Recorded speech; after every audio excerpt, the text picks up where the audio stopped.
Did you start? Ladies and gentlemen, welcome. Are we on? Yeah, Are we on the no, air? we're actually live. Oh Yeah. my God! It's Cryptic Puzzle. Yeah, you should go check to see if the stream's actually working. Because, like I said, I changed all the settings. It's been a while, guys, and things are different now. All You right, we're know. gonna check. Shh.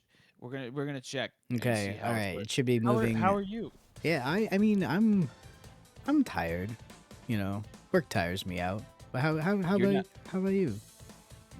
I'm also tired. I'm a dad now, Oh. so What? I do tell everybody at work all of the time. And like they know they're saying it obviously sarcastically. They're like, "Oh, you getting any sleep?" And I just tell everyone, I go, "Sleep is a lie invented by mattress companies Yeah, to dude. sell us mattresses. There's no such thing as sleep in my life." Yeah. I mean, Which is funnier because it's and yeah, not that, it's a nightmare to think about actually, because you are the best sleeper I know. okay, but here's the thing, and I don't want to out myself on my joke, but I'm about to. But I actually do sleep pretty okay most of the time. I somehow go to bed even earlier and I wake up even earlier, but that allows me to get like a solid 7 or 8 hours of sleep. Yeah. But I'm also like the working party in my house right now, so it's a little bit like, well, my wife is kind of taking the bullet on sleep because I have to be rested because I have to work, you know? But I get up mad early and I do what I can at like the crack, like well before the sun is out, I'm up with the baby. Good for you, man. Well, here's the thing. I've said it to you and how happy I am for you guys, but congratulations. Just yeah, it's wonderful. Yeah, that's part I of why Thank we've been you. away. Andy's been, he's had other priorities. Like, Yeah, it's funny it's like a because I think the child and whatever. It's fine. yeah, I think the last time we were scheduled to record, we were like, all right, let's record this day. And then that day it was like, oh, my wife is having contractions and I think that she is going to have the baby. And then she actually didn't, but we've been on hold ever since then because obviously, you know. Yeah. You had, like I said, you had other priorities, which is pretty understandable, if I do say so myself. I mean, I'm glad that you have remembered that your number one priority is to do this with me. So we I'm figured. glad that you remembered your number one priority is to play Bloodborne. Yep. And Yeah, I said, yeah, well, is that what we want to talk about? I guess, I think I changed I don't know if I ever actually updated the stream title. Hold on. what does it say? What's the title say? It says A Short Hike, No, episode 19. updating. I fixed it. That's pretty Here's the thing. funny. I typed it. I just never hit the submit button. I remembered in that moment. Oh no! Screenshot Funny. saved. How did I do that? Oh, there's a button on this controller. I didn't remember that. That's really funny. Oh gosh. Anyway, You're like, oh God, I changed my desktop. How did I do that? well, that's what happens when you have like a specific bespoke button that does a thing, and you're like, wait. Normally that takes like 3 clicks through a menu to get there, or for me to know a keyboard shortcut. Neither hand is on a keyboard right now, promise. So That is funny. I will say, related to video games and the baby, like ironically, actually, you were the one that pointed this out to me about the two best friends play. Is like ironically, right when your baby is born, there is going to be a few months where you're just going to play a ton of video games. I forgot how to play video games. Uh-oh. Oh, you can climb up. Okay, yeah, all right, I'm stupid. It's been a little bit since I played this, so. To be fair, the first time I played this, I was stuck in that exact area. Oh, really? Yeah, like I also no, not this one, but there's another area in the first level where I was like, oh, I could just climb up this slope. Oh, I could have done it the whole time. Oops. But there's a few months where you're gonna play a ton of video games because you're just stuck with the baby on your lap because all they want to do is sleep and be held, which is very cute. Yeah, that's all. Here's the thing. That's what great, just simple, no pressure quality time. It's just you literally just have to be in one spot, I guess. So as long as you can afford that moment, then yeah, that's awesome. So yeah, so you just sent me a picture of the baby and I was like, wait, Wait, he beat Father Gascoigne in Bloodborne? I thought he was waiting for a sale. I was like, nah, dude, it's a long weekend, and I'm gonna be stuck here with this baby. And I really would love to wait for a sale, but Bloodborne's only $20, so forget it. I'm just Yeah. gonna do it. Yeah, so surprise. We may, I don't know, I guess it depends on how much we talk about it right now. If we would want to do another episode, because I have played Bloodborne. Other than Elden Ring, Bloodborne is my most played FromSoft game. It's the one that I've seen the credits on the most times by far. I think I counted, what when we said? I think it was at 7, like 6 or 7 times. That's a lot, but it also doesn't surprise me because It's I don't also know. not a crazy long, like playing Elden Ring 6 or 7 times is like, oh god, like Yeah. if you engage with anything other than the bare minimum of content. But Bloodborne isn't like it's not a nothing game, but like it's not anywhere near the same scale. So Yeah, and it's also just it's so easy compared to the other games. it's so Like, funny that you're like, dude, this one's so easy. I'm like, dog, if you had never played any FromSoft game, you'd be like, this But- game is hard. But like now that you played FromSoft games, you're like you're given the hunter moveset and trick weapons. You're No. like, this is the easiest game that's ever been made. Which is let true me when lay- you know what you're doing. But let me lay out my thesis, and when I lay out my thesis, you're gonna play Bloodborne, and I think you're gonna agree. Okay. I have played so much more Bloodborne than you. Thesis yet, so shut up. Here's my thesis. Okay, is the very beginning areas, in particular. What's the town? Why can't I think of what the name of the town Yharnam. is? Yharnam is a really easy area because all of the enemies are they're made of toilet paper. They all flinch at all of your attacks. They die in 2 or 3 hits. That's part A. Part B, even when they mob up on you, you can still mow down 2 or 3 of them, which you can't do in any other Souls game. In any other Souls game, if 2 enemies come at you, you are in serious danger. Okay, and this is my third part of my thesis is there is just you get so many souls in Bloodborne compared to the other games. Like once I started playing, I was like, wow, I reached level 20 like before I touched anything, and the game continues to be very generous with what they give you with souls the whole way through. That's like my 3-part thesis. And I think while the game does get harder, I want to say like the first half of it is like all on easy mode compared to like Dark Souls 3 or something, which gets pretty hard quicker, Oh yeah, That's I think it's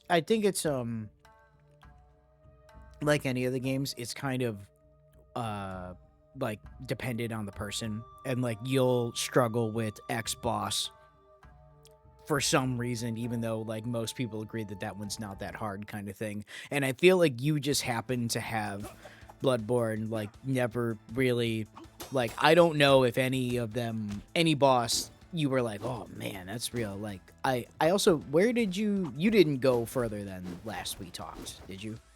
no. Okay. Oh dang it.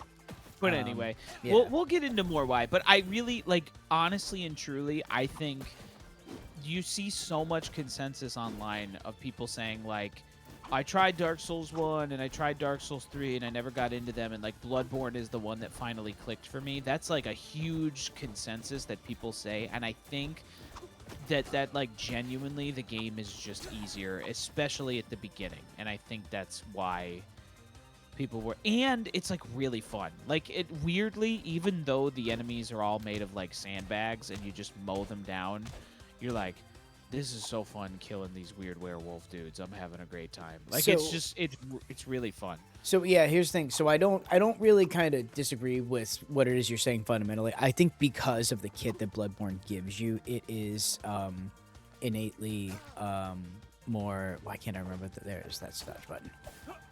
Hard mode's not reminding me of what the controls are after I haven't played it in like a month. Yeah, right. Or a month and something. What was I saying? Dang it. Bloodborne and You- the kit that you have. Yeah. It's just like the way the hunter moves, because they have the dodge. that isn't a dodge roll. When you lock on, you have the actual like for real dodge, and it goes very far and has a lot of iframes. And it's really good.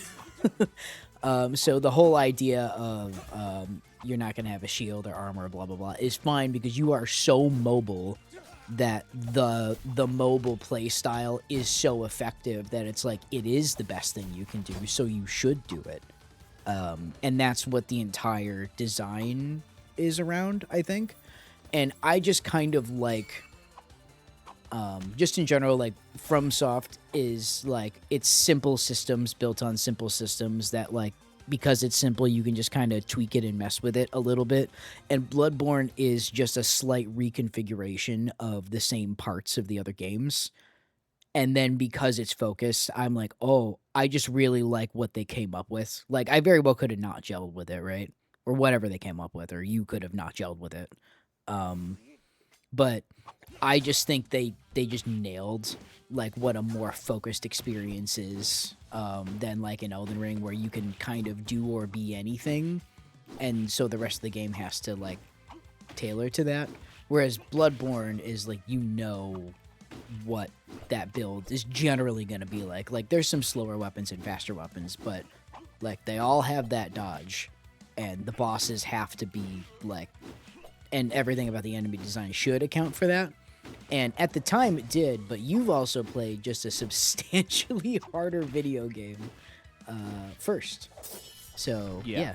But yeah, I agree. Like, there's so much less of the build crafting aspect in Bloodborne too, because like, sure, there is some build craft of like how you do your stats or whatever, but it's not like you're gonna equip a weapon that's gonna make you heavy roll like that. That's not really a thing in Bloodborne. So it does feel more focused in every aspect, but I'm sticking to my guns that you're right that obviously I'm doing better than if I had never played it before Elden Ring, but I still think it's like a lot easier because I played Dark Souls 3 after Elden Ring and I was like, this game's a nightmare. You know? Yeah, I think, but I Not feel a like nightmare, but I thought it was hard. I feel like, yeah, but you know that Elden Ring was still more difficult, right? But I still played Elden Ring like two Well, times. well- Well, yeah, but Well, right, but after the fact, despite the fact that, like, I guess if you were to compare, like, pound for pound, at least to me, so maybe I should ask you to do the same thing, because I shouldn't assume. Pound for pound, I just think Elden Ring is a more difficult game that gives you more tools to deal with those things, and the ways that you deal with that are the only way that you would technically tune the difficulty. But like numerically, if you were to strip away or normalize that in some way, Elden Ring boss movesets are so much more complicated than anything in the Souls games or Bloodborne. yes. You know, before the DLC, before any of that, they're just way more complex. And that is not to the taste of actually a lot of people. I've heard a lot of complaints about that, you know. Me Yeah. personally. Well, here's the thing, but you want to beat the boss on like try like 2 like every time. No, I just want to be able to do it. I don't care if it's try 30, but I want try 31 to be like as good as try 30. Or a little bit better. Whereas like if I beat we've talked about Yeah, this we have, and we've talked about it a little bit on the podcast. So we don't need to like completely rehash it, but like I still think part of it is like an internal perception of how you're doing because like I think to you the win only feels like definitive if you like dominated them. And like there's a lot of fights in Souls where even if you like are gonna win, you didn't dominate it, and because that you're just like, well, I didn't win is like what it feels like, you know. I don't know what the specific thing is, but like that it feels like something in that realm, and I keep liking to poke at it every time we talk about it because it's interesting. Yeah, I don't think it's as much of a dominated thing, but it's like I don't know. It's like the whole you want to feel like you won by a more substantial margin. Maybe not dominated, right? Yeah. Yeah, I kind of, even if I beat them, there's always this feeling in Elden Ring of like I kind of got lucky, even and that's, let's be fair, like that's not true of every boss. Like there are some bosses, like it's funny, like the one boss I like is the one that everybody hates, which is I like the weird like tree lizard The boys ulcerated that tree drop. spirit. Yeah. Yeah, and like, but for whatever reason, like the ulcerated tree spirit, like I know, I want to say like 80% of those moves, and I can dodge them consistently and punish the boss consistently. And like to me, that's the entire fun. Is like, all right, I see this attack coming, I know that I should dodge to the left, and I know that I have this like window where I can punish them, and I do. And I don't need to be perfect, but like that's a good example of like I finished that boss and I'm like, yeah, I like learned the boss and I did well and I feel like a cool boy. Well, You know? and you say you also feel that way about the uh the Erd Tree avatars, which are just a Oh, I reskins. love the Erd Tree Just a avatars. reskin of the Asylum Demon and etc. from Dark Souls One. So it has a simpler moveset, right? And again, it's very predictable. I just think you have like a really, again, this is why I keep saying you should play. You're like, I'm not gonna play Dark Souls 1. I'm like, no, but you're gonna play Dark Souls 1. You're gonna realize that it has the FromSoft boss design that you've been talking about, where like you'll go in and be like, I know how to play this game, and you'll just probably win like first try on most of them. And it won't necessarily be like you destroyed it or by the skin of your teeth or whatever it is, but you'll be like, I know I can go in and beat it. And I think that's also kind of the difference between my version of I know I can beat this means it might still take me a few more tries, but I have the strategy that I know is going to be winning. I just need to figure out how to get my fingers to do it, you know? And that is like, that's when the switch flips in my head, and the switch just sounds like it never flips for you. Like the fight is over and it just never happened, It you uh know? in Elden, again, it does in some, Elden Ring is the example where I get the most frustrated. I want to say like in Bloodborne, I felt that way on like bosses that I've, granted it didn't, a lot of bosses didn't give me trouble in Bloodborne, but ones I did where I was like, oh, Dang. I see, he's gonna do this thing and I need to get like 300 feet away from him when he does this thing or else I'll get hit. And then the next time I go, cool, I figured that out and I dodged it. So in Bloodborne I did have that feeling for the most part. Okay, yeah. See, and I like I said, I think you would also get it from Dark Souls 1. So here's the thing: you are the first person who I know in real life who wasn't just like an internet person saying that like I like Bloodborne and Dark Souls 1 and blah blah blah. Dark Souls 3 just feels like Bloodborne but not as good to me. I like Dark Souls 3. Yeah, here's the thing. I like Dark Souls 3 as well. And I always just but I'm seeing like the reasonable version of like the critique of like what the preference for those game types and the combat and stuff are, just like from you. So it's cool seeing like like a normal perspective crystallize that And wasn't filtered through a random internet comment, you know? yeah, and I feel like I'm a weird example too because like I feel like if we were gonna like push the two extremes, like there are masochists. I don't know if I would put you quite in the masochist bucket, but I would put you closer to the masochist bucket. But we all Closer know than someone you, for who, sure. But yeah, yeah. we all, and you know, like let's say it, like the Dark Souls people are like the classic masochist people. Like they want to beat their head for 3 hours against like a boss and then be like totally satisfied when they did it. And they're like thrilled at the prospect of like this boss is going to take me 4 hours and I'm going to get really mad and I'm going to finally do it. And then there's like on the other extreme end, there's like the normie gamers who want to play like, I don't know, Mario, Legend of Zelda, maybe a Stardew Valley or whatever, right? And they don't really want to engage with like being challenged in a huge way. And I feel like I sit in this weird middle zone where like I can play games that don't challenge me too much, like a Donkey Kong Bonanza or like a Legend of Zelda, which are like basically easy mode baby games for me. But like I do I don't want to say I prefer, but I do enjoy a game that challenges me on some level. I don't like when I go through a game and I just am able to destroy every boss first try. Like, that is not fun to me. I want there to be a learning process, but I don't have as much tolerance as the masochists do, I think. Yeah, there's something to be said about any game where you can go in and just kind of like dominate something, and that feels good to do, because when it feels completely frictionless, I'm with you. It feels hollow and like totally unearned, and then you're just like, well, but whatever, right?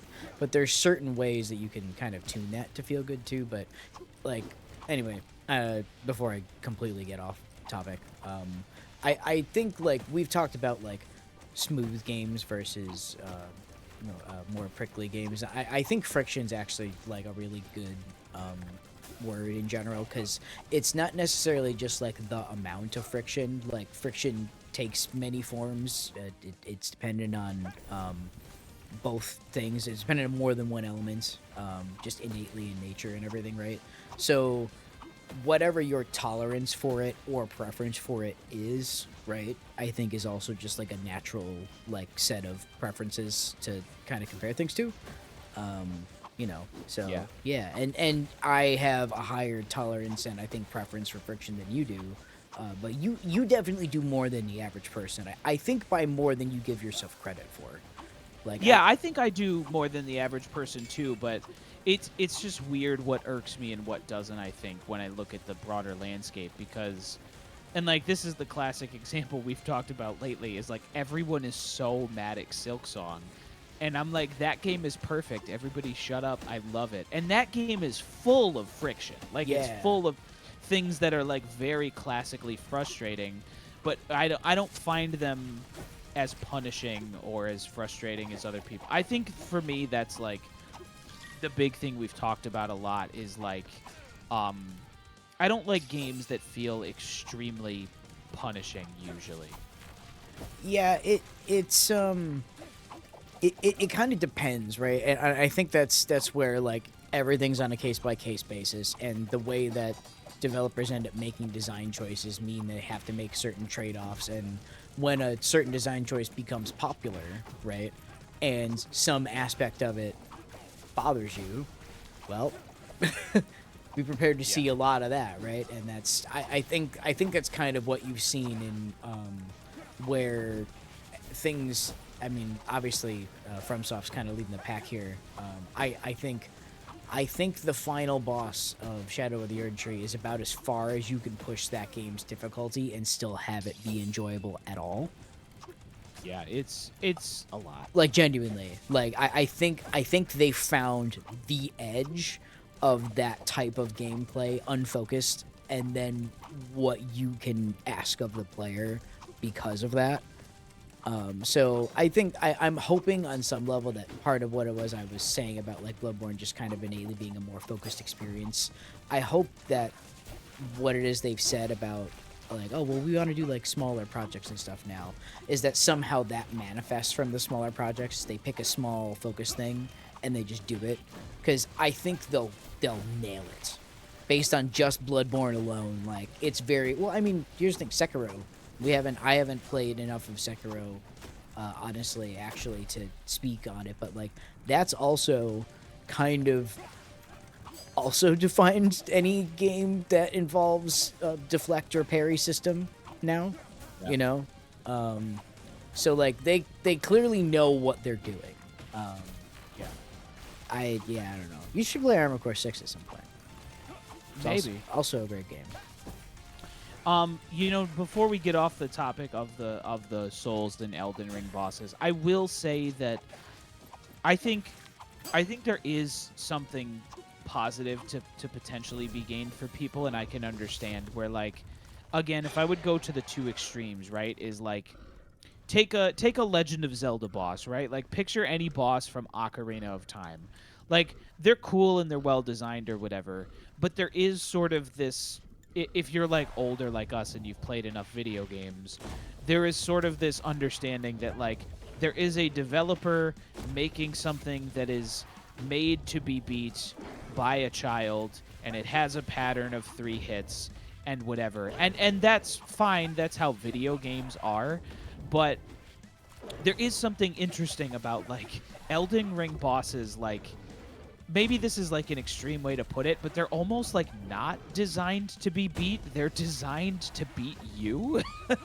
Like they are designed to like destroy the player. And so there is something to be said for like it does feel a little bit more like an organic challenge because like they're really kind of not playing fair. I feel the same way a little bit in like Monster Hunter too, where it's like you're not really going up against a boss that is designed to be beat. You're going up against like this AI that's been like tightly designed with all of these like rules and things that they're going to do to react to you. But like they're not just like an obstacle for you to overcome in a simple way. You know what I mean? Oh, I was gonna say, like, you kind of you summed it up there. I was gonna say, like, yeah, a lot of games are designed where, like, honestly, you're kind of the boss fight. Grand scheme of things. Yeah, that's a good way to put it. Whereas I think FromSoft is just like, no.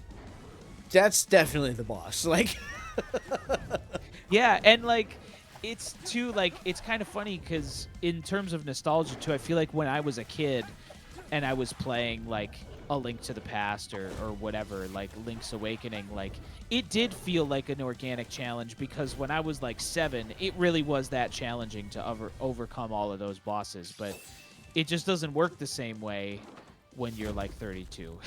yeah, You know? yeah. And well, here's the thing. I think it's also like, yeah, when you have way more time, you also value certain things differently, right? Now, Yeah. when you're like, oh, well, I only have X number of hours in the week to play video games, your tolerance for what it is you're going to do changes, right? Like, I mean, you and I have been talking about how I'm burnt out on Souls-like things. Like, I started up Hollow Knight. Here's the thing: is I get to say this to the internet now. I started up Hollow Knight, and I was enjoying it, and I got to the Mantis Lords, and like in my head the whole way that everything was about to play out like coalesced in my mind before it happened. Fight the first guy, and then the two are going to jump out and they're also going to fight you because that's phase 2 is you get to do this again, but it's twice as hard except more because there's 2 of them at the same time. And it happened and they jumped out and they started jumping around and I paused the game and I put the controller down. I was like, I just don't think I want to do this right now. Yeah. And I've played so many games like this that like I'm seeing through the matrix of what it is that I'm like I'm not having fun with it right now. I will when I'm not feeling that way anymore. So I'm trying to figure out different games to play. I'm probably gonna start up Hades 2 because 1.0 dropped for that. So I actually took like a little like mental break from video games. I was like, yo, I like this stuff too much and it's too good of a like release for me. Low impact release kind of thing. So I don't want to like ruin it for myself. So I'm trying to be smart about it, you know. That's all. Yeah, I get like that too.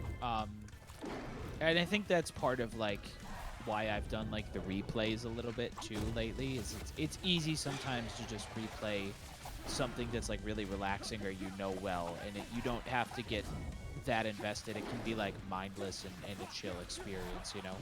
Yeah, dude. We also because you picked up the newest Ratchet and Clank game, Ripped Apart. So you played that, and I replayed it because I hadn't played it in a little while. How high do you have to get to? Ah, man. I don't know if you're watching on Twitch or not. Yeah, you gotta go to the ceiling. I keep forgetting you can do that, as evidenced by I know. earlier. I did that too a ton in this game. You want to hear like a weird one that I've been playing that might surprise you off and on? Sure. I've been playing off and on Tales of Arise. Oh, wow. I've never So that played any game- of the Tales of games. I own, I think, Tales of Symphonia, which I think is like one of the ones people really talk about a lot, but I've never really played it. Yeah, I got Tales of Arise, God, I want to say like 2 or 3 years ago. And I want to say the first time I played it for maybe like 10 or 15 hours. And I was like, this is like kind of a lame anime game. And then a year or 2 ago, I picked it up again from the beginning. And I was like, this is kind of a lame anime game, but like it's incredibly cozy and the visuals are like unbelievably beautiful. and it's fun enough to go through in a mindless way. And I played it for like 40 hours. Didn't finish it, but got really close. I think I was like in maybe the last 5 or 10 hours. And then a few weeks ago, I think I started playing it actually when I had the baby in my hands. And I was like, I'm going to turn on Tales of Arise as like a mindless, chill experience. And it's I don't know, there's something really cozy and comforting about that particular game. It's very odd. Yeah, here's the thing. I don't know which one Tales of Arise is specifically, because there's a lot of those games, is there not? A lot of the Tales of games. It's the newest, like, mainline one. Okay, gotcha. Yeah, I probably, if I saw some screenshots, I'd be like, that one. I'm just not picturing it right now, but yeah. That's cool. That's nice. It's a chill, because I'm like you.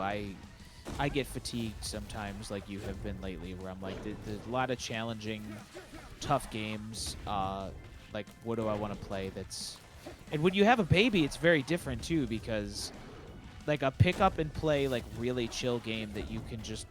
Like, because it's funny, sometimes she's in my lap, and I get to play for, like, a few hours straight on, like, a Saturday morning. And, like, sometimes... you get like 15 minutes and then she starts fussing. So something like that is chill. But that's a neat game. I like Tales of Arise. Yeah. Yeah, I mean, we talked about how... I'm surprised... Well, I mean, I guess not surprised because, like you said, for the most part, she's sleeping. But, like, you were like, yeah, I don't know how I'm ever going to play, like, a Souls game because you can't pause them. Yeah, well, I did figure out... But you're good for now, trick. But not for long. I figured out the weird trick of how to pause Elden Ring, actually. I Googled it, because I was like, all right. Yeah, you open up, like, the tutorial thing, right? Yeah. Yeah.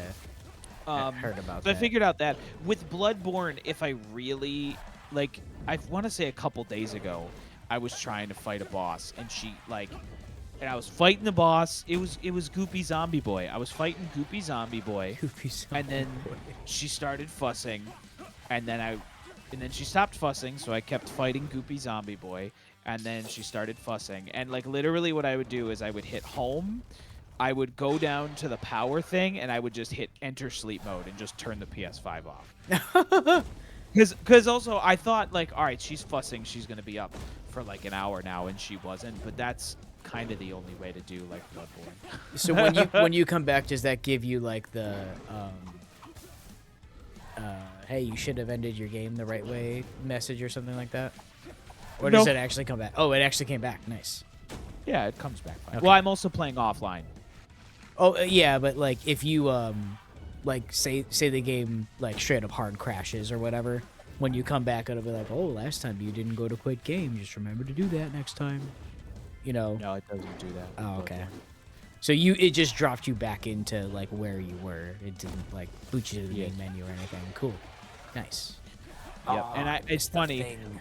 Dang it. I said to Stacy, I was like, it was like in the middle of the fight against Goopy Zombie Boy, and I was like, I'm gonna come right back, and he's gonna like smack me immediately into the ground, and I'm gonna die. And he actually didn't, but I thought for sure I was gonna like. There is always a non-zero chance that something like that happens. That's also I'm gonna be honest. There's some part of me that is like, I feel like maybe that was part of the conscious decision to not give you a pause, just to like remove that specific. I can't believe that just happened. Rage quit. You know, be like, all right, I just need a second, and then you unpause, and you were frame blocked to die, but you didn't know. So you unpause and die. That feels like a real generous olive branch to give to the developers for no reason. I think it does too, especially given that Miyazaki's like, I don't know, I don't play the games. I just kind of like, I somehow designed it in my head, and it comes out as like, oh, it's literally the greatest thing ever made. Wow, cool. Yeah. Speaking of Ninja Gaiden Ragebound. Yeah, speaking of Ninja Gaiden Ragebound that I've been... here's the thing. Not playing this game for a while and being like, I'm going to try hard mode. It wasn't really a good idea, but you do all get to laugh at me being not good at this because I barely remember how to play the game. I will say, not on hard mode. On the normal mode, I felt like the difficulty was so perfectly tuned for me. Like, these bosses were tricky, and there were things to learn, but they were all really well telegraphed. And to be Yes. honest with you, there is a world where I play this game on hard mode all the way through and beat it. Like, I was like, I kind of feel up for that, to be honest. I've thought about it a couple times. Which is part of why I was like, well, rather than go and try and find footage or whatever, because we were gonna do a double ninja feature and talk about, because we also played the new Shinobi. So we played the new Ninja Gaiden and the new Shinobi, and I have less experience with old Ninja Gaiden, but I did play Shinobi growing up on the Sega Genesis. So yeah. I was shocked when you said that. Yeah, you were like, what? I was like, yeah, dude, I played the franchise. Like, that this is an actual in-story sequel to. Like, I remember them saying, like, oh, it's a continuation of whatever. But I was like, this must have been, like, a series that no one on Earth has actually played. So when you said you actually played it, I was just flabbergasted. Yeah, I mean, and that's the thing. Like, it's not like I was like, oh, a really, like, savvy kid or whatever it was. Like, when you're a kid, you play the video games that were in the homes that you visited or lived in. That's how it worked. You didn't choose. It was just a much rarer thing. So I'm curious, on the whole, which game do you feel like you enjoyed more? You know, here's the thing. It's strange because up front, when we were talking about it before, I think I said, maybe I did say it on the podcast briefly, is I think I preferred what Shinobi was kind of doing, but there is something to be said about what you just said specifically about the difficulty of this game on normal. Like, I'm kind of feeling it on hard, as you can see. But I you know, if I play a little bit more, I'd probably get better. But like, the problem with Shinobi, it's like everything in it that you do feels great. The combat in it is like deeper than it should be, and every single thing in it that it throws at you is, when you're talking about things made of tissue paper and Bloodborne. The problem with Shinobi is that nothing stands chance against any fraction of your kit. Ever. At any point. Well, So, that's not true. Later in the game, there's stuff. there's like maybe a couple boss fights, but like when it comes to encounters, it's like you pretty much just need to have, like, hey, for the things that are hard counters, you just need to be sure you have that thing for when that guy shows up, and then that's it. That's about as complex as the combat gets, because like the regular dudes are basically there for you to delete them. You know? Like, I'm surprised to hear you say that, because, and some of them were certainly optional encounters that I didn't have to do that were the most challenging, but I definitely felt like the last couple stages, like, the mobs were designed in such a way that they could, like, potentially overwhelm you, and I did have to, like, really engage with the combat and think, or else I would get my butt kicked. You didn't ever feel that way? No, well, here's the thing. I said, and here's to speak to the way, I guess, the different way that we played the game on that front is, I remember, I'm not going to say I struggled with the final boss. It was the only boss that I think I died any more than one time to. And I died like, I think I beat him, like, first try. yeah, I was gonna say, you were like, oh, I beat him first try, but like, but you're saying like, oh, I had to stop and think about these encounters. Like, I never did, because the way that I played was to bum rush everything with just so much stuff that before anything had a chance to do stuff, it was already dead. I basically walked on screen. I was like, I'm just gonna just make sure that I'm attacking and throwing my kunai and slashing and doing the combo and whatever it is, because you can very nicely, you know, flow, you know, and cancel out of attacks and out of dodges and blah blah blah, and be rather protected while still doing a lot of damage. So I would basically just waltz through a room, and as long as it didn't have like a huge health bar and shields, it wasn't surviving. You know, so when nothing's ever attacking you, nothing ever feels difficult. So when I tried to do that against a boss that like could survive long enough to actually hurt me, he killed me a few times. Yeah. and that was like it. You know. Yeah, I guess that makes sense. Yeah, it's yeah, that's interesting. But so Did you ever give me an answer of which one you said you thought you preferred? I think I preferred Shinobi in terms of like game feel in my hand, just because it nails like it's such an incredibly good feeling stylish combat system. I just wish that the enemies were more than training dummies. Whereas I think in terms of a crafted video game, because of how easy I think it is to dominate the other game, because like the combat could have been optional in Shinobi. It could have just been a difficult platformer kind of thing, right? And that would have been cool, I think. But I I just think that like in terms of like a complete package, people would probably get more out of Ragebound, I think. I don't know. It's a very I think it's a very they're both great games and I love them both. I had a great time with both of them, to be very clear. I'm trying to just look at this through like a very critical lens of like what I think the specific strengths of each game is, you know.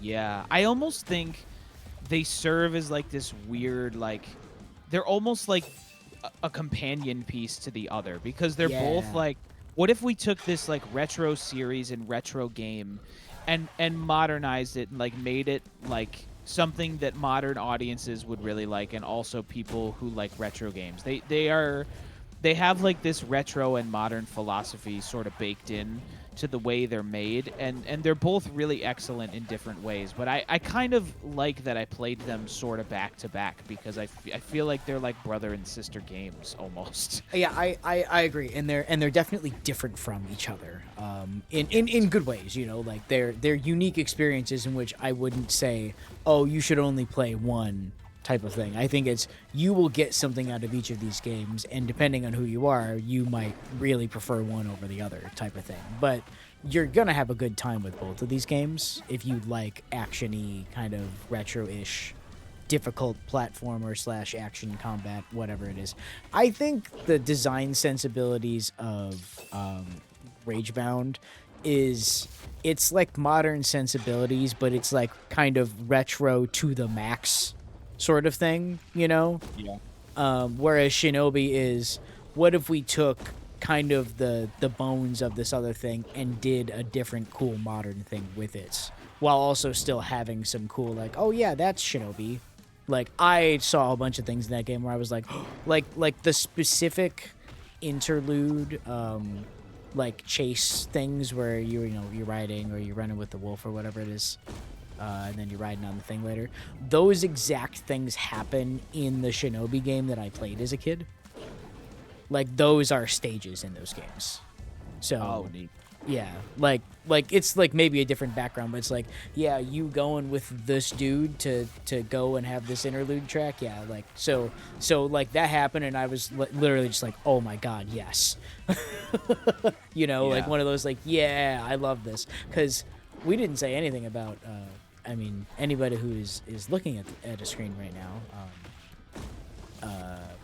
can see that Ragebound is a very pixely game, and Shinobi Art of Vengeance is this beautiful kind of, I don't know how to really call it, like just hand-drawn Eastern style 2D. It's so gorgeous. It's kind of like cool. watercolory almost a little bit. Yeah, it's so unique and interesting and cool looking, you know. So it's like, and don't get me wrong, this game also looks great. I love great pixel art. Like, look at this boss.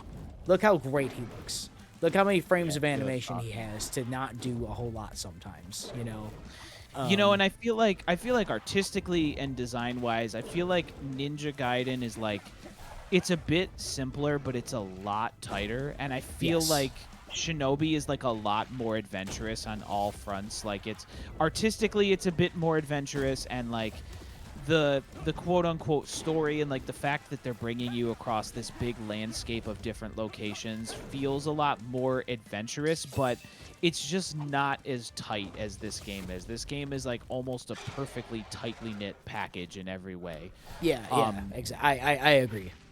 And not to say that I think Shinobi is, it's not bloated. Like, I don't think that game's like too long or whatever it is. Like, there's a bunch of side content that you can not do in that game that would be totally serviceable and everything, right?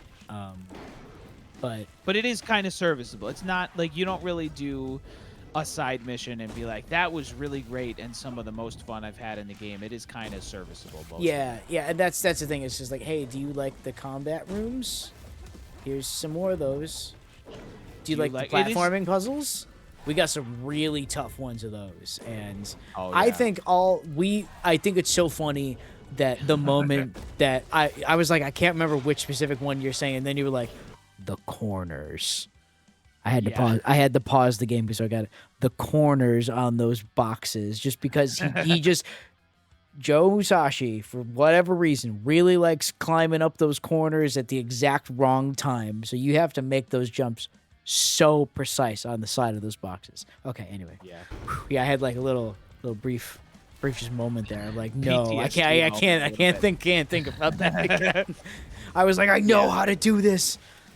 I was like figuring out like shortcuts to like figure out how to jump ahead of the things. You get on the right cycle in like the least amount of time, so I could get to the part that kept killing me over and over again the fastest. Oh God. Yeah. Yeah, it's good that you get cool rewards. Like, that's the nice thing, is you never finish one of those challenges and go like, oh, like what a useless dumb reward. They're all good rewards, which is nice. Yeah. But it again, I don't want to say unfocused or bloated, because I'm with you. It's not a bloated game, but it's not as like, this game is so focused, like laser focused on what it wants to do. So tight. Shinobi still combines enough different things that I think could just all stand on their own, right? Like it's a cool, like, I think the stage Metroidvania system is actually kind of neat, because I never played, like, I think there's one of the actual Castlevania games plays like that, where it's like a stage and then there's like a mini Metroidvania layout for the stage, and then it just does that for the whole game, which I didn't play before, and I like that structure a lot, actually. It's not like, I don't think I prefer it over a full-on like Metroid game, but you know, it's cool, it's good. It's a nice, it's a nice medium, because it ultimately, the game does feel pretty linear, just like this game does, but it's like there are secret things to. It's all in any game, even if you're playing Super Mario Brothers 3. It's nice to find a secret area. That's like one of those fun joys in any video game. And so even if a game is mostly linear, it's just cool to be like, hey, here's a little secret bauble that's going to give you something cool that a lot of people aren't going to find. That's just one of the best things. Yeah, exactly. The reward, it becomes, when it's both extrinsic and intrinsic, it's great, right? So just hits on both fronts. Yeah, I think it's like so close. I think I love them both so much, but I think I might prefer Ragebound, and I'm gonna say something maybe surprising. One of the things that shocked me that I liked about this game was the story. I was not expecting. I was not what I was expecting you to say. Dude, I gotta say, like, when this game starts and then, Ninja Lady Girl gets stuck in Ninja Boy's body, and they're doing the, like, haha, idiot, we just gotta get through this area together, I hate your guts. And then, like, the first time, there's, like, one early level where he's talking to her, and do you remember the characters' names? I don't remember their names. Kenjaku and Shinji? No, not Shinji. I thought it was not. It's not Shinji. I thought it was Shinji. You tell me you are dead to me. No, Kenjaku is who I'm playing as right now, and his name is Kenjaku. Kenjaku, yeah, right? No, are you serious? Kenji. Kenji. I think Kenji's short for Kenjaku. Kenji? I don't know. I maybe I made that up. Maybe I'm being inadvertently. That's why I thought of racist. Shinji, because it's Kenji. I'm sorry, Japan. I didn't mean it. All right, whatever. So there's one early level where, like, they go in and he's talking to her. I think about, like, pirates that live there, and she's like, what are you, like a pirate nerd? And he's like, well, I like museums. Like, and they have this, like, they have this funny, like, back and forth that I was not expecting to, like, And it's not really much. It's a couple lines of dialogue, but those first couple things that I was like, oh, that was actually funny. And then by the end, when they actually are like, no, we're gonna like work together and we have endeared ourselves to each other, that like really worked for me in this game in a way I was not expecting. Truly. Yeah.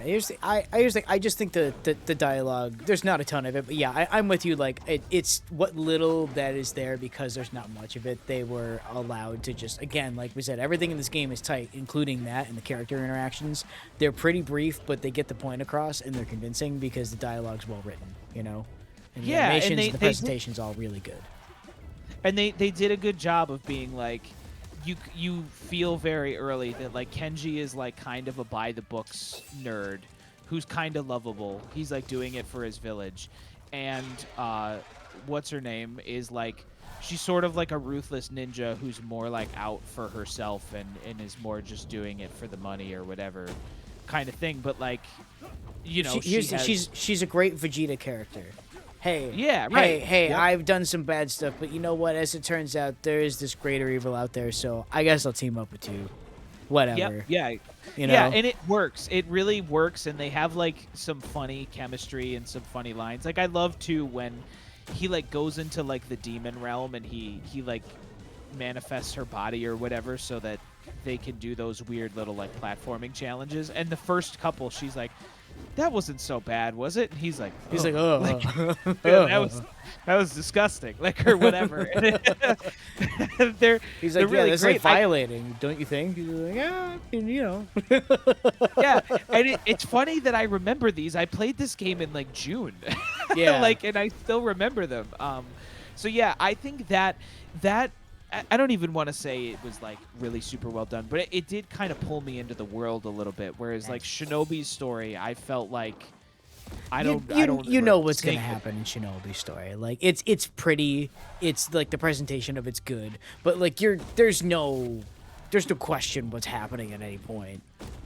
You know, it's like we're gonna But go, I we're don't gonna beat the know- bad guy, and then Musashi. It goes back to him, and his dialogue is 3 dots.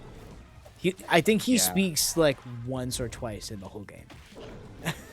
You know. But the thing is too, like, I guess technically there were other characters, but I don't remember who they were. I don't remember what any of the motivations were. I just remember it was kind of like there's like a bad company or something, right? There's like like I don't even remember. Yeah, Truly. yeah. It's I can't remember the bad guy's name. The final boss who gave me trouble. He basically steals like the equivalent of like their Grim Reaper's like scythes and becomes like super crazy powerful, and like builds that company to try and take over the world with like all this biotech and summons demons and blah blah blah, and et cetera, et cetera. And so then Yeah. he attacks Musashi's village, and Joe Musashi's like, oh, I should stop him. You know, and that's pretty much like that's it. And there's like some other minor character motivations, but because he doesn't talk, that means all the character dialogue serves to speak at the player what is happening in the world, you know, Yeah. rather Which- than let me- like have the dialogue like happens in this game, you know. Yeah, which let me be clear, I'll definitely take a game that has like just the setup that allows me to have fun and play through it. But this game did a great job of like that little light touch made me just feel like more invested in like, yeah, well, not only do I want to kill demons because it's fun, but like I'm actually kind of invested in these people and this world in a little way. And they did it in the basically the least amount they possibly could, because there's very little story. But it's cool, man. It's funny. It's well written, and I was like, it really pulled me in. Yeah, I think I should have pointed it out before, but when actual Ryu Hayabusa, who is the hero of pretty much every other Ninja Gaiden game, like the old ones and the new ones, including one of the characters in Ninja Gaiden 4 that is coming out in like 4 days, I think. Which I'm excited for that. I might not get it day one because I have so many other games I'm gonna play, but it looks Oh, is good. it that too? Yeah. Wow. So Ryu in this game, so like the Nintendo Entertainment System Ninja Gaiden games. I think there was at least 2, maybe there was 3 of them.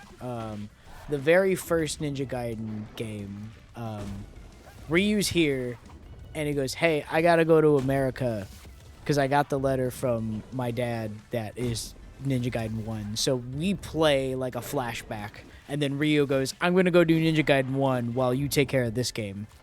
So it's really It's a funny. nice touch. It is funny. Yeah, it's great. You're like, oh, that's great. Like, he doesn't say that out loud, but that's explicitly what's happening. So- Yeah. Yeah, it's a nice little nod and a wink. In again, like it was very little that they did to accomplish that, but it was just like a nice little touch. Yeah, and they also nail the you get to have the he's probably gonna beat you optional boss fight that you can in theory win if you're really good and patient, which I did not win my version. That's right. But yeah, like one of the level challenges once you get control is beat Ryu in that fight, and he's like, "Hey, good job," or something like that. I assume I didn't do it. Yeah. That's again, it's a cool little detail, cool little optional boss. Yeah, I'm a big fan of the hey, what happens if you beat the optional boss, and do they make it like believable or worth it? Because like it stinks when it's hey, well, you just kind of lost anyway. You know. Yeah. I know there is an exception to that with how much of Sekiro did you play? You played some, right? Yeah, are you talking about the boy who duels you, boy? Yeah, in the beginning. So that's one of those like technically, quote unquote unwinnable fights, right? Yeah. Finally. Oh, okay. But if you beat him, the cutscene changes and you technically win, and then he cheats to beat you. They change the cutscene, which I think is like, all right, you guys can have that, I guess, But anyway, I did it. I beat the boss. Finally, I am a real gamer. Oh my god, you did. I'm a gamer. Hashtag gamer, baby. I did it. Yeah. So this, I didn't even get to like what ends up becoming like the primary mechanic of this game. So it is just Kenji. You're right. Kenjaku's a Jujutsu Kaisen character, and I was thinking about Jujutsu Kaisen. That's what it was. Nice. That's what happened. Okay, I lost control. Well, my controller's not focused on the game anymore. What happened? Uh-oh. There we go. We're back.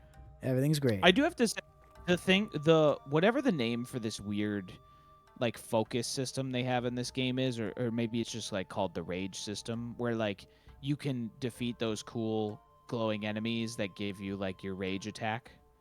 Am I describing all this accurate? Does this sound right? Yeah, I can't remember what it's called either. We're going to find out very shortly, I assume, because Yeah. it's been a few months since I played this too. That is such a perfect system to me because, first of all, I love it. Like, it's incredibly fun, and it somehow makes the game more challenging and easier at the same time. Because when an enemy appears and you have to figure out, like, how do I get that guy so I get my super cool rage attack? That is like a challenge, but you're like, I know if I can pull that off, it will mean I can kill this like big horrible dude in an easy way, and I'll be like more survivable in the long run. It's like somehow this perfect challenge that makes the game easier at the same time. Yeah, it's brilliant. It's somehow it's one of the best implementations of just like a really tight, and it is still very retro based kind of gameplay loop for the most part, but they just nail the whole like meter management and all the kind of various pressures that they're putting on you, while also giving you a great tool set to do it. Like you can usually like you can see the design of like, even though like maybe all the enemies haven't appeared on screen yet, you start to see like where you expect things to show up and everything, because the design language of what it presents to you is so consistent that you can kind of like see the line of like, oh, I'm gonna jump through here and blah blah blah, and I can probably never let go of holding right and do this type of thing, and it's really such a good. cool like. It's a great like modern twist on, again, like the Ninja Gaiden thing, where they're gonna throw 3,000 enemies at you and you have to like master where they're gonna come from and how to deal with them in a quick way.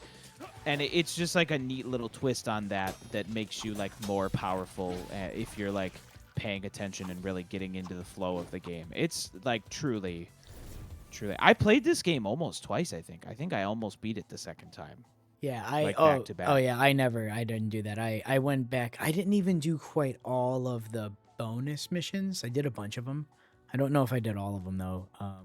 But I was thinking about going back and doing a hard mode run, and then I was like, nah, I wanted to play Shinobi instead, because I was like, why play a game I was already playing when I could play another game instead?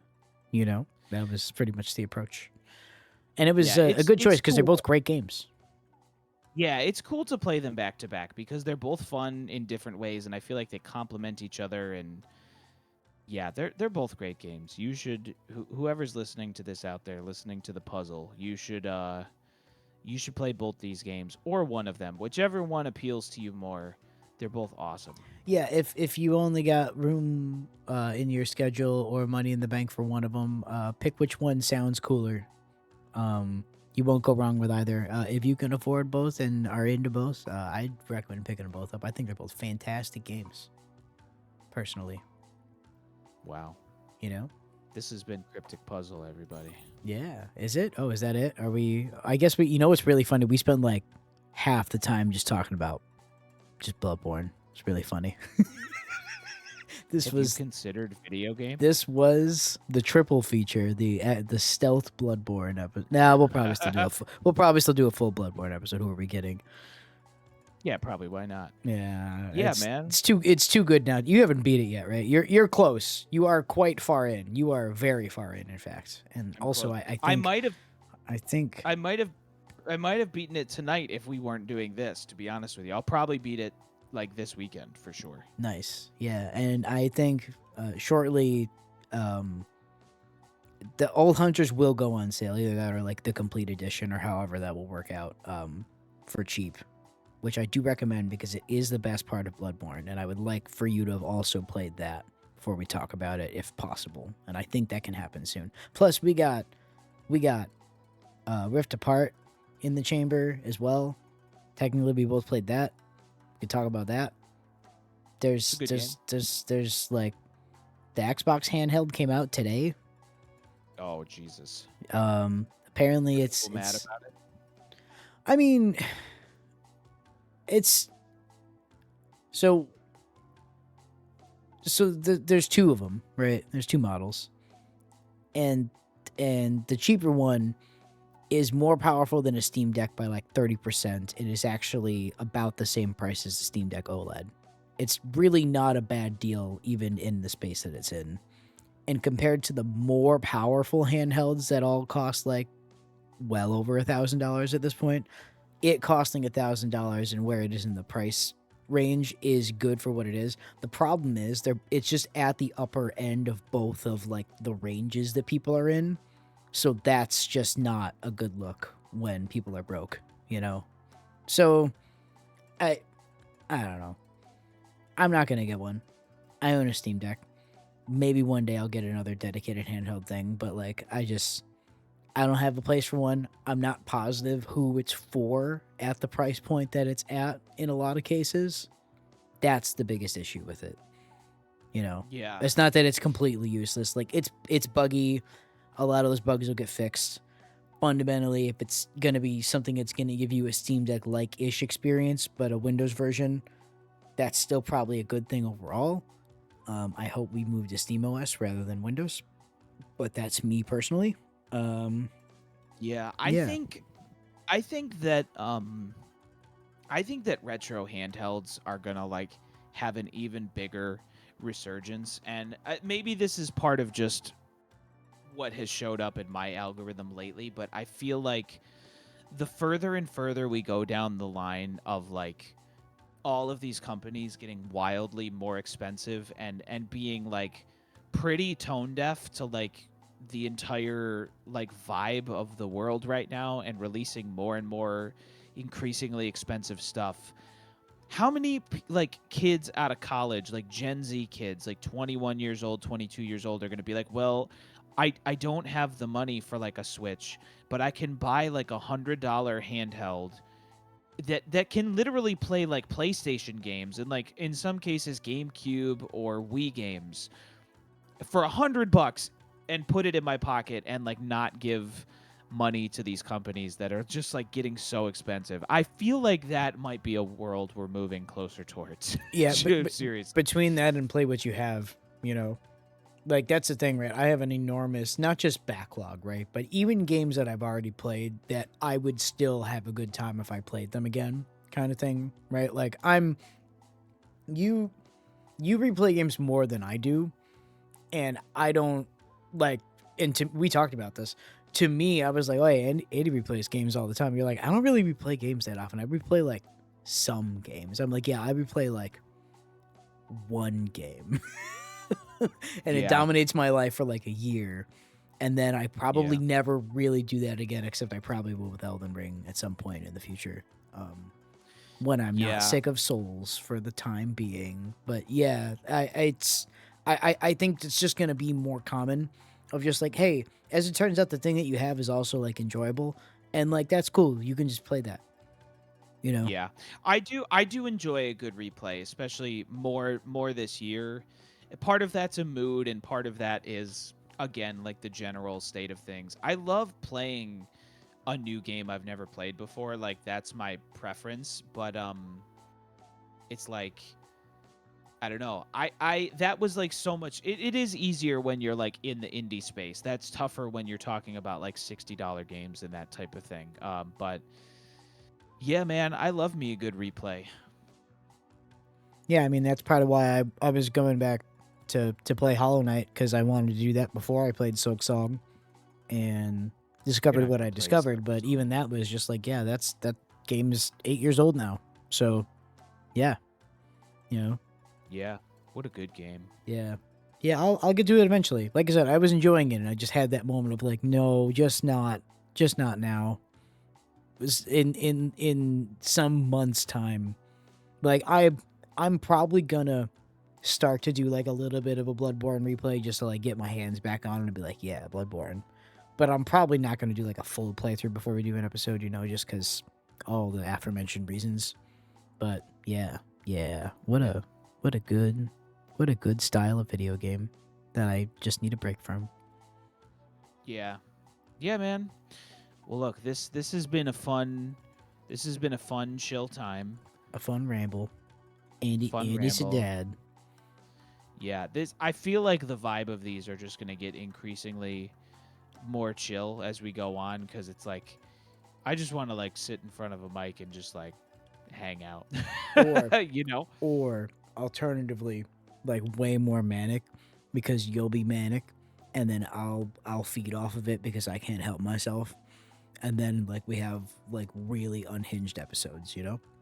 We can have a little I of am both like probably, as a treat. yeah, I'm a huge fan of like a huge just like derail like right up top. You know what I mean?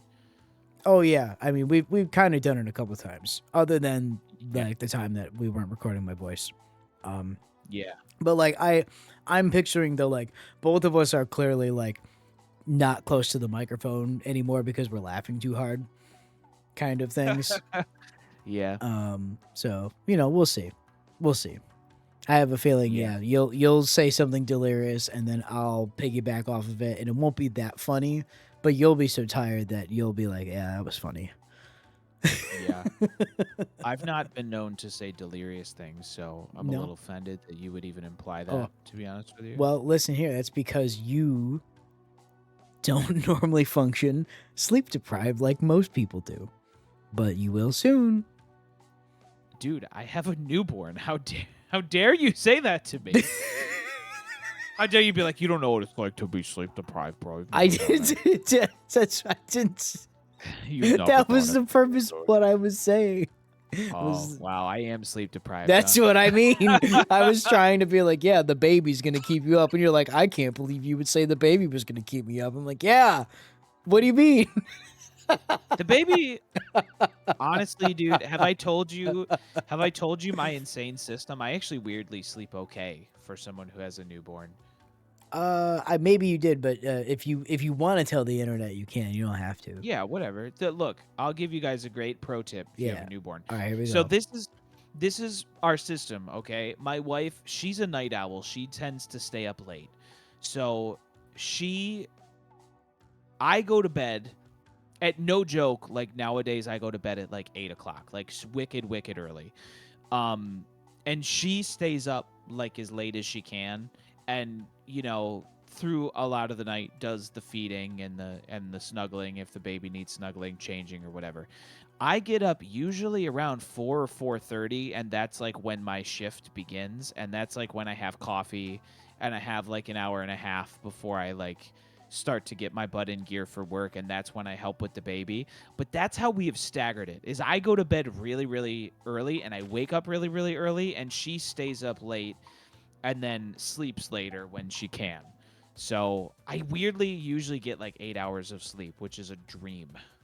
Good for you, man. Like honestly, I'm glad you're figuring out something that's working, because like no matter what, it's going to be less than ideal.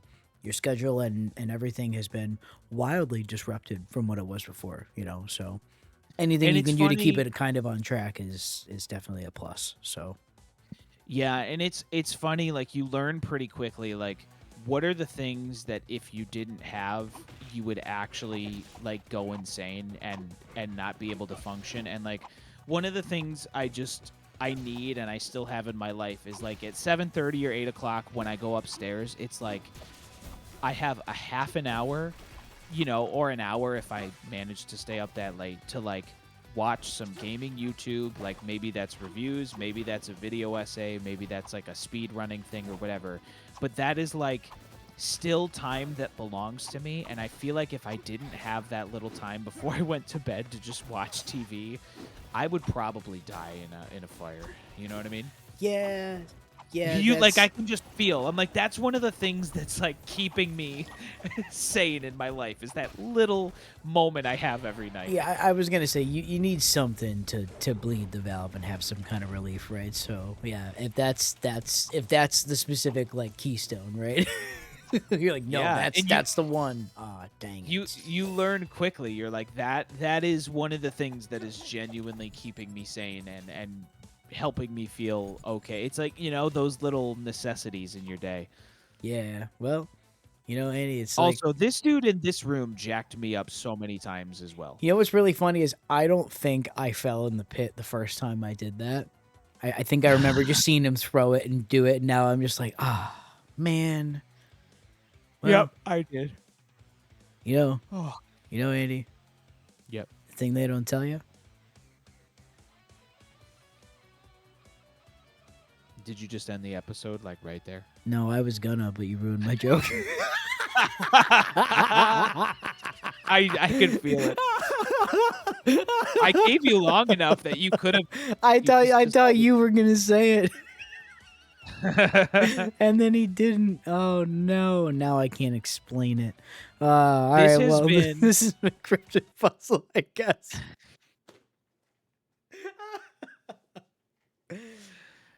We are tired, bro. You're definitely more tired than me. Let's be completely honest. I'm not I going to give talk to you myself about any it. credit on that front. So, all right, okay, I'm gonna hit the stop streaming button now. Goodbye, everyone. Okay, bye bye.